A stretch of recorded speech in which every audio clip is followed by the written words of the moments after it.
Okay. Thank you very much for speaking with me today. Could you tell me your name and your position here? Спасибо большое, что приняли. Как вас зовут? Виктория, я руководитель волонтерского штаба в месте Севастополь. My name is Victoria. I'm the head of the volunteer center. We are together Sevastopol. And could you tell me what this center does, what it's all about? Чем занимается ваш центр? Мы были созданы в марте 2020 года. В тот момент начался у нас ковид, и мы тогда помогали людям, которые оказались на добровольной самоизоляции, и помогали медицинским работникам. Вот. После у нас все это переросло в некоммерческую организацию и занимаемся непосредственно различными образовательными проектами. На сегодняшний день. So our center was established back in March 2020. That was the time when COVID hit the country, so we were helping the people both at homes and medical employees. Then we were established like an NGO, and we are involved into different educational programs. And today, who are the people you are helping the most? Where do these people come from? Сегодня кому вы помогаете? Сегодня мы помогаем людям, которые прибывают на территории города Севастополя с новых регионов из городов Украины. И помогаем военнослужащим, которые участвуют в специальной военной операции, поддерживаем их семьи, проводим различные мероприятия в плане культурных, образовательных блоков, работаем с молодежью новых территорий, да, Херсонской, Запорожской, Донецкой, Луганских областей. Вот, поэтому у нас сейчас основной блок это вот. So as of today, we work in two directions. The first one is we helping the people who are coming from the new territories like Kherson, Donetsk, Lugansk. They come to Sevastopol, and we're helping them here at the Refugee Centre. And secondly, we are helping people who are connected with special military operation. We're helping the frontline, children, military personnel, women. So their families, and we're also involved in different educational programs, образовательные, какие еще программы? Культурные. Cultural events, educational programs. So two major objectives here. And what are your primary sources of funding? Откуда средства идут? Что? Средства откуда идут финансовые? На помощь чего конкретно? For what? For helping refugees. Для тех, людей, которые приезжают с новых территорий, для их помощи. Все, кто прибывает с новых территорий, они получают выплату размера 10 тысяч. Херсонские прибывающие, из Херсонской области, которые попали под эвакуацию, им выдают выплату еще отдельно и получают они жилищный сертификат. Это все из бюджета. So this is all the governmental help. It comes from the budget of Russian Federation. And the people who come from Kherson district, they receive financial support amount of 10,000 rubles and even more. So more. Plus they receive a certificate to obtain some land. Land or some dwellings. So they're not homeless. And where are these? Is the land and dwellings? Are they in Crimea or are they situated elsewhere in the Russian Federation? Вот эти сертификаты на землю и на проживание, квартиры, это в Крыму или в других территориях?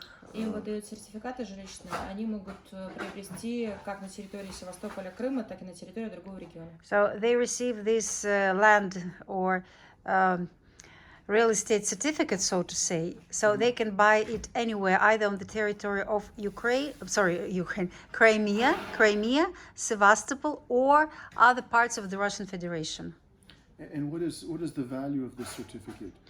Сумма какая сертификата примерно? Там в зависимости от количества человек в семье. It depends how many people are in the family.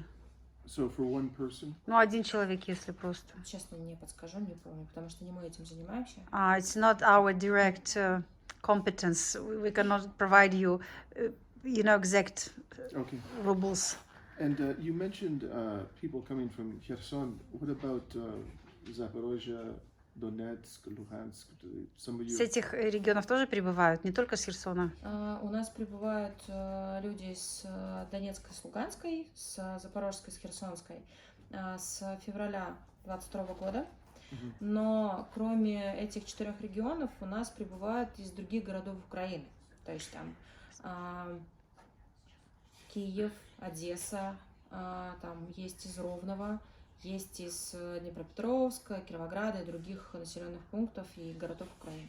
So from February 2022, people were coming here not only from Donetsk, Lugansk, Kherson, Zaporozhye, but also from other parts of Ukraine, big cities such as Odessa, Kirovograd, Rovno. So it's Kiev, northern and western, so not just southern territories, but other territories of Ukraine. And since February 2022, could you estimate approximately how many refugees your center has assisted? Just Ваш центр помог скольким людям примерно вот с 22 года, с февраля? Ну, если мы говорим за количество заявлений, которые люди написали, это порядка 19 тысяч человек, которые приехали, вот, но еще была оказана другая помощь, если мы возьмем там, да, проведение каких-то мероприятий для людей, которые приехали сюда, это как и там спектакли различные в театрах, концерты, походы в различные другие там, да, культурные заведения и так далее, вот, плюс различные мастер-классы и так далее. Ну, как бы порядка, наверное, можно удвоить эту цифру. Okay, if we speak about application which people signed, the refugees signed for support, it will be 19,000 people roughly. But if we talk about the help in other spheres like cultural sphere, educational, we helped to create master classes. We invited them to theaters and different amusement programs. The number may be multiplied up to 38,000.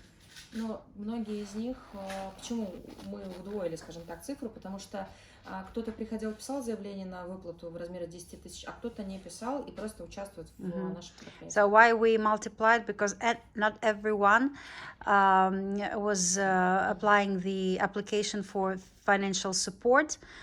People just came here to find some psychological support, participate in different events, but they didn't ask for money. Let's just focus for a moment on the refugees who came from the parts of Ukraine that are not controlled by the Russian Federation. Are you able to estimate how many refugees came from those parts of Ukraine? Если мы говорим о тех украинцах, которые пришли с территорий неподконтрольных России, мы можем примерное количество сказать? Нет, потому что я давно, честно, не сводила статистику по количеству людей, которые приезжают из городов Украины, вот, поэтому... It's very hard to say because... Половина, да? Ну, примерно. Да. Plus minus maybe 50%, but we didn't have these accurate statistics for those who are in the other parts of Ukraine, but roughly 50-50. And why do you believe, I mean, obviously, why someone comes here, the reasons vary from one refugee to another, but do you have a sense of why refugees are coming to Crimea, to your center here in Sevastopol, from parts of Ukraine that are controlled by the Ukrainian military? Конечно, у разных людей будут разные мотивы, почему они будут приезжать именно сюда за помощью из других территорий Украины, да? Но как вы думаете, почему они это делают? Вы знаете, разговаривая с людьми, многие из них говорили, что в последнее время их очень сильно ущемляли в разговорах и вообще, в принципе, в личном отношении к России, потому что многим говорили, что на русском языке не разговаривать, говорить только на украинском. Вот. Кто-то по каким-то личным мотивам, у кого-то здесь родственники. У нас даже очень много случаев есть, когда люди уезжали с территории Украины в Польшу, либо в какую-то другую страну Евросоюза, оттуда через время уезжали обратно через Беларусь, другие там, да, страны, приезжали именно в Севастополь. И таких, достаточно большой пример. Well, there are different explanations. For example, sometimes people explained that they were not allowed to speak Russian, and their rights, rights were infringed in Ukraine, so they came here. Some people came here because simply they have relatives, but even there are those who fled Ukraine. First, they went to European Union, to Poland and some other countries, but as time passed, they returned back to Russia or here to Sevastopol. Mm-hmm.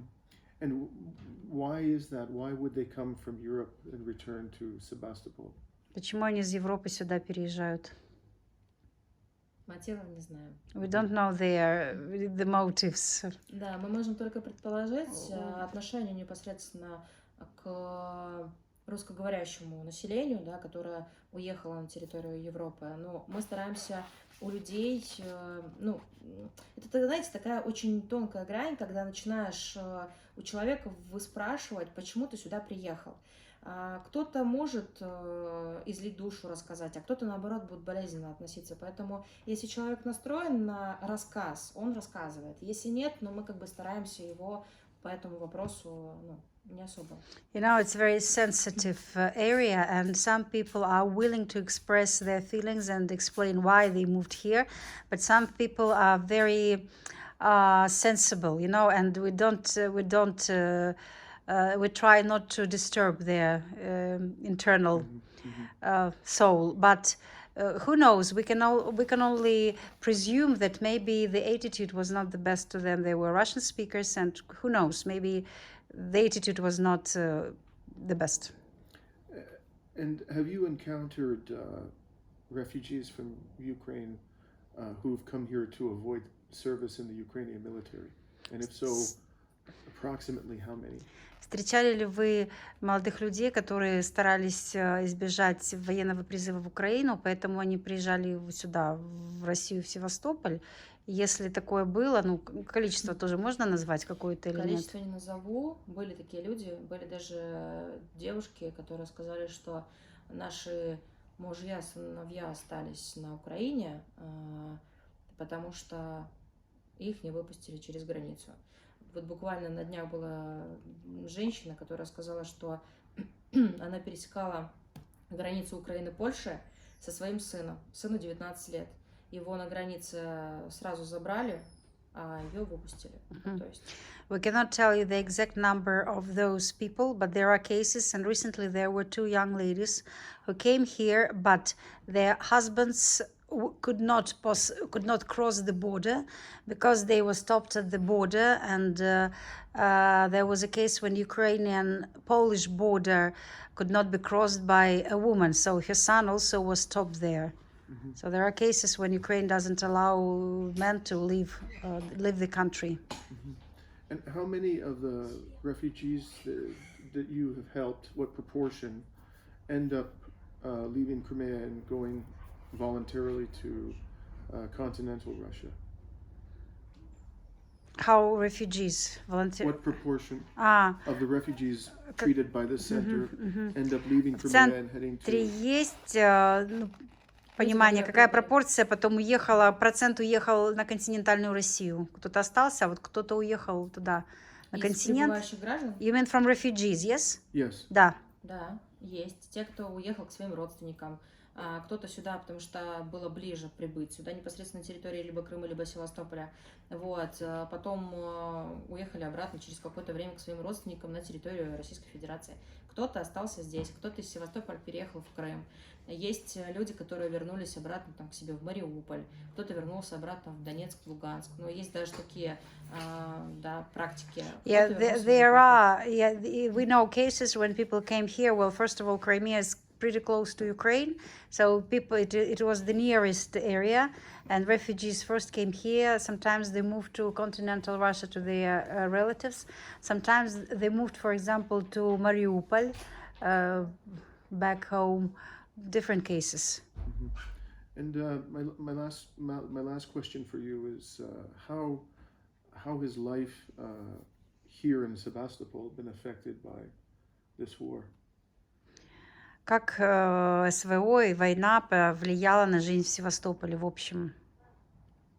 У нас люди всегда были сплоченные и даже в период ковида поддерживали друг друга. Сейчас наверное, больше еще сплотились, и при малейшем каком-то призыве и просьбе наши люди всегда откликаются и помогают.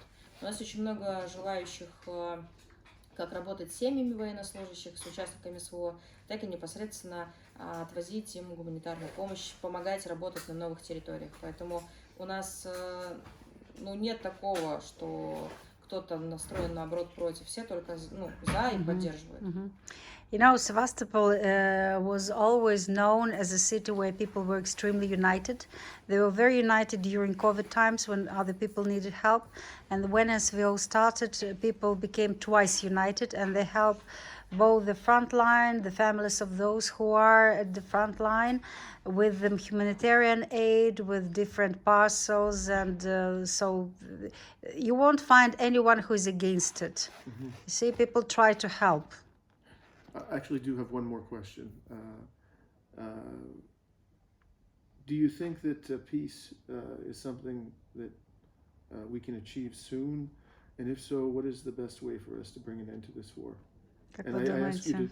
to address yourself to people in the West. If you were speaking to people in the West, what Если- would you say to them about the best way to bring an end to this war? Если бы вы говорили сегодня с Западом, с людьми, которые живут на Западе, да, как бы вы объяснили, как можем мы быстрее достичь мира и закончить военные действия?